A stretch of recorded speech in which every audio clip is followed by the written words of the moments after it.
आपल्या सर्वांना कल्पना आहे की काही दिवसापूर्वी बदलापूर येथे 3.5-4 वर्षाच्या 2 चिमुरडीवर अत्याचार झाला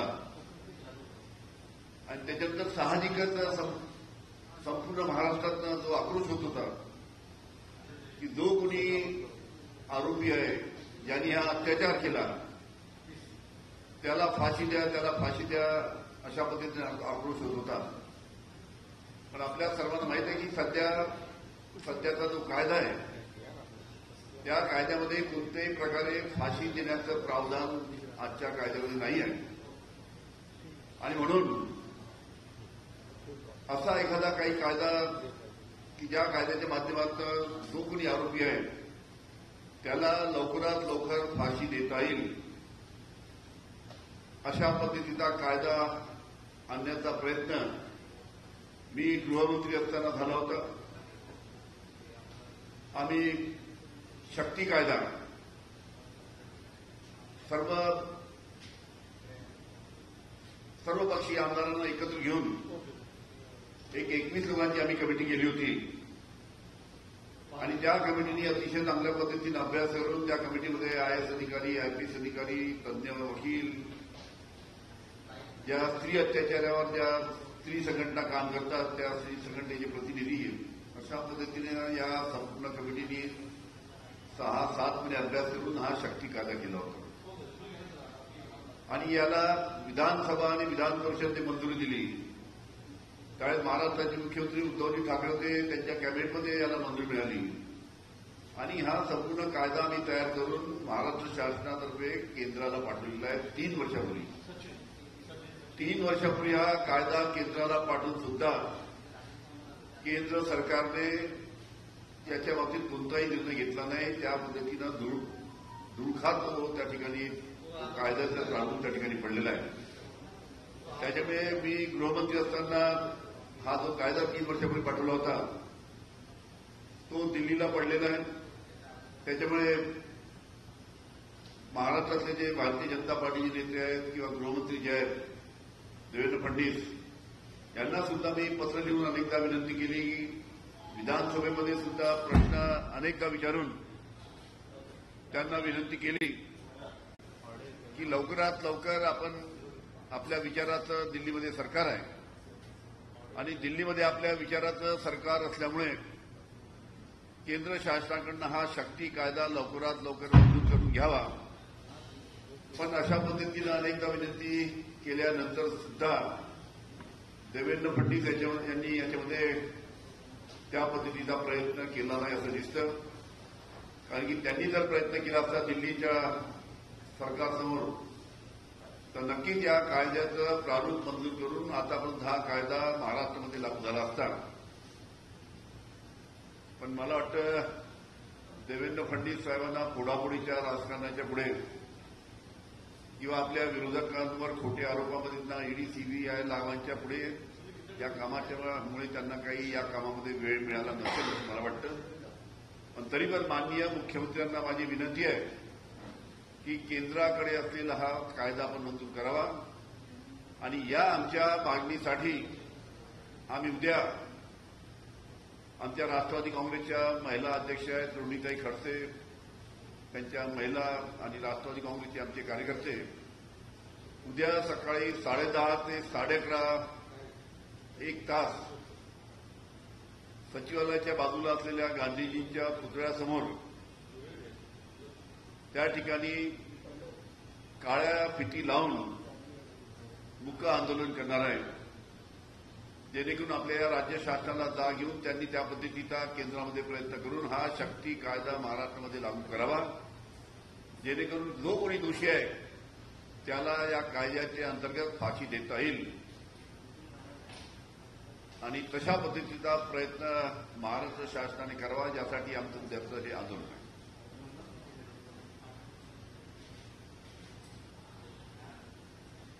हिंदी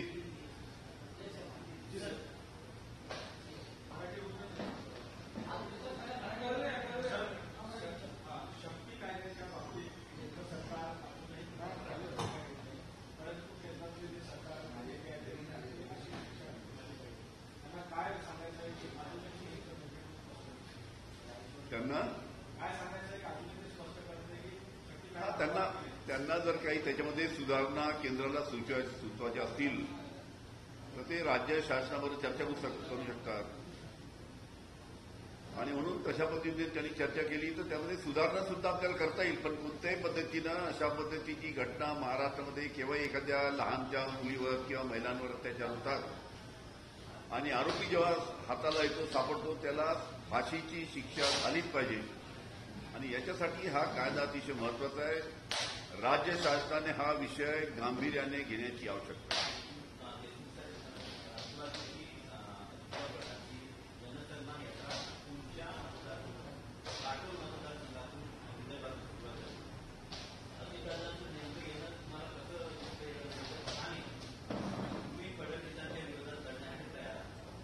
असं आहे की अजितदादा नागपूर जिल्ह्यामध्ये विदर्भामध्ये माझ्या मतदारसंघामध्ये परवा आले होते. आता त्यांचा पक्ष आहे आणि पक्षाचं काम करण्यासाठी ते आले होते, त्यांचा अधिकार आहे. त्यामध्ये त्यांच्या माझ्या मतदारसंघामध्ये येण्याला कोणाचाही विरोध नाही कारण की त्यांच्या ते पक्षाचं काम आहे आणि त्यासाठी ते आले होते. त्यांचं त्या पद्धतीने त्यांचं काम चालू आहे. मला काही त्याबद्दल बोलायचं नाही.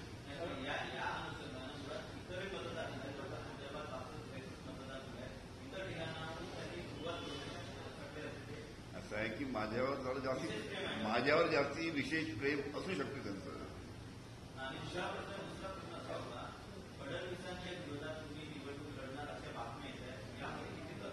मी पण ऐकले बातमी.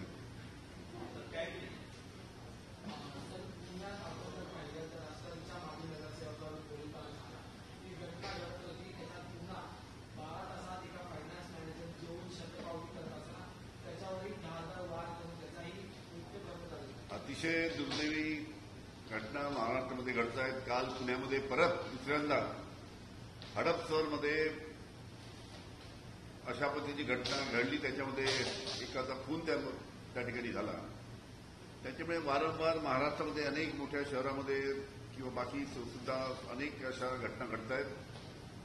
अत्याचाराच्या महिला अत्याचाराच्या घटना, मुलींवर लहान लहान मुलींवर बलात्कार होत आहेत, खून होत आहेत आणि अशा पद्धतीनं संपूर्ण महाराष्ट्रामध्ये ज्या घटना घडत आहेत त्यामध्ये राज्य शासनाने आणि खास करून गृहमंत्र्याने याच्यामध्ये लक्ष घालण्याची आवश्यकता आहे. गृहमंत्री म्हणून त्यांनी कशा पद्धतीने या सर्व गोष्टी आपल्याला महाराष्ट्रामध्ये आटोक्यात आणता येईल यासाठी गृहमंत्री म्हणून त्यांनी प्रयत्न करायला पाहिजे.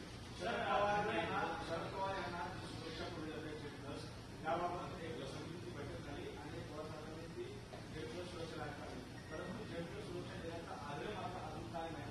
आता दौऱ्यावर जाणार आहे त्या दौऱ्यामध्ये तुम्हाला काय वाटतं? कसं आहे की पवार साहेबांनी झेड प्लस सुरक्षा मागितली नव्हती. नंबर 1. आता तुम्हाला कल्पना आहे की लोकसभेची निवडणूक झाली. भारतीय जनता पार्टीला फार मोठा फटका बसला.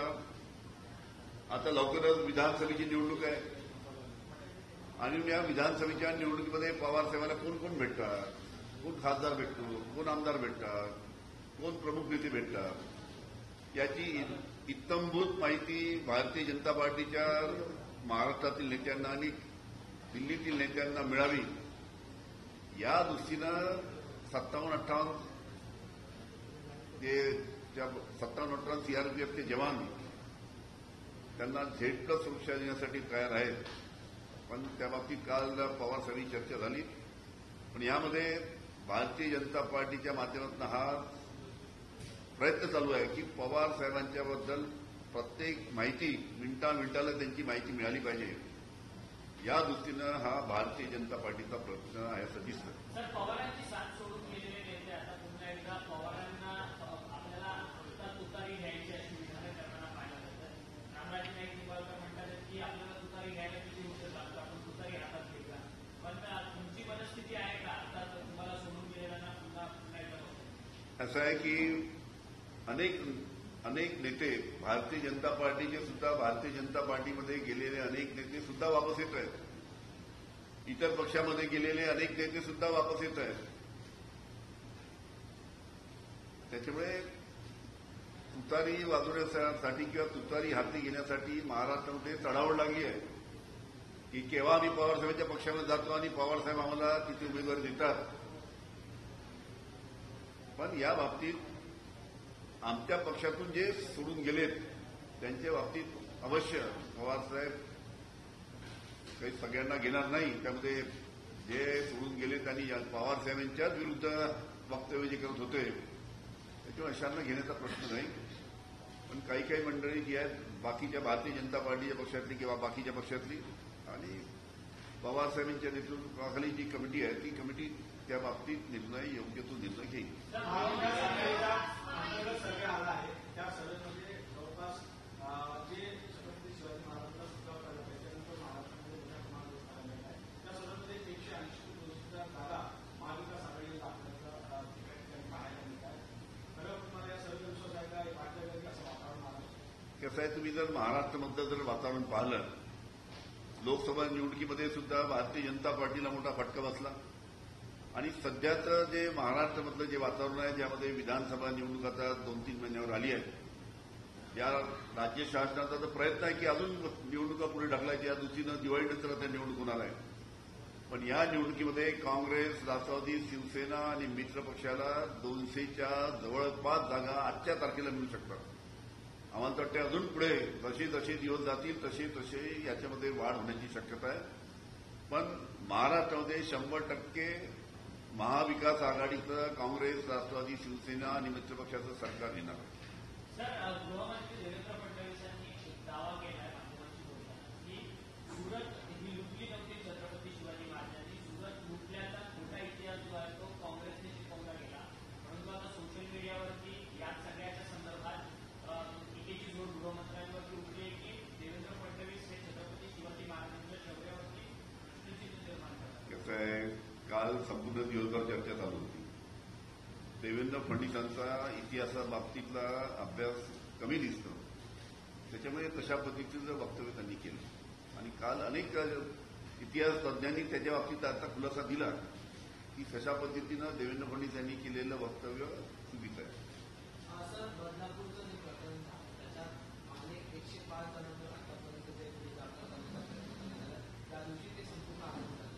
आता ते पत्रकारांना सुद्धा अटक करण्याच्या ज्यांच्या सुरुवात झालेली एका पत्रकाराला नोटीस आलेली आहे आणि चौकशीला सामोरं असं ते म्हणण्यात आलेलं आहे. कसं आहे, त्या ठिकाणी त्या बदलापूरच्या घटनेचा जो आक्रोश बदलापूरमध्ये झाला होता किंवा महाराष्ट्रामध्ये झाला होता आणि त्याच्यामुळे साहजिकच जनतेच्या भावना अशी दुर्दैवी घटना झाल्यानंतर फार तीव्र होती आणि म्हणून एकत्र येऊन सर्वांनी तिथं आपल्या भावना व्यक्त करण्याचा प्रयत्न केला.